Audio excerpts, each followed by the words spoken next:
is it possible? Right? That's a big question. It's a very lofty question. Can we actually restore kelp? In 2014, we had a really big storm at the end of the summer that wiped out all the kelp on this side of the island. And that was followed by a strong El Nino with really warm water temperatures, so the kelp didn't grow back. And then that kind of allowed an opportunity for an invasive algae called Sargassum horneri to reproduce and spread. It has outcompeted new kelp recruits that are trying to grow back. My name is Jeff Chase. I work here at CIMI Kelp. I'm the director of the programs here. I am also the principal investigator on this project. We're working in collaboration with Matt Edwards from San Diego State University, who's a kelp biologist, to be able to make this process happen. We're following his protocols. We'll be doing a lot of studies. So in a temporal study from month to month, year to year, we'll be assessing what's out there. We'll be counting, documenting, taking data. To get data on the ecosystem as a whole, we are doing fish surveys to see what fish are where.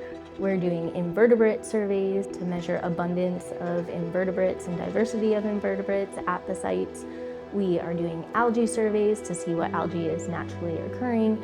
Right now, at a lot of the places, the kelp is at 0, and we're hoping that number increases.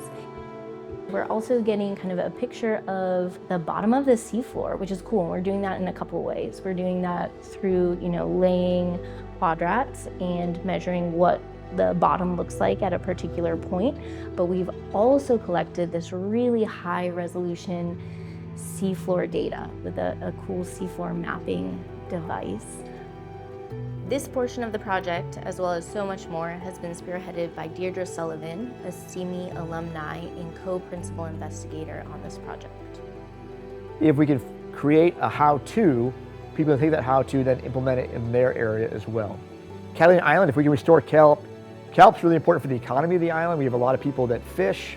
It's a huge diving community for the economy of the area as well. I think it's really important for us to give staff an opportunity to develop their skill set as well. So this program will allow staff to be able to become more proficient at science, have impact, and be able to then tell their story.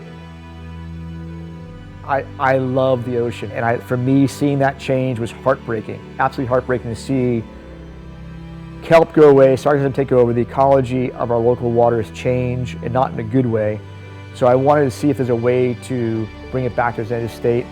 And I also wanted to give kids this message of, we have the ability, if we work as a group, make a difference on our street corner, we can change it and bring it back to its native state. Guided Discoveries and the Catalina Island Marine Institute are so uniquely situated in a place where we can combine this scientific underwater research with education. Our participants are really able to see this science in action every day, which is so cool. We don't want our snorkels to be a cautionary tale of what could happen to the ocean or to talk about how things used to be. We want to be able to showcase this vibrant marine ecosystem that is restored and resilient and beautiful and healthy. We spend a lot of time as adults telling kids things are wrong and with the environment. I want to show kids that there's an issue, there's a solution, and show them that we're taking care of that solution. We do this as citizens and stewards of the ocean.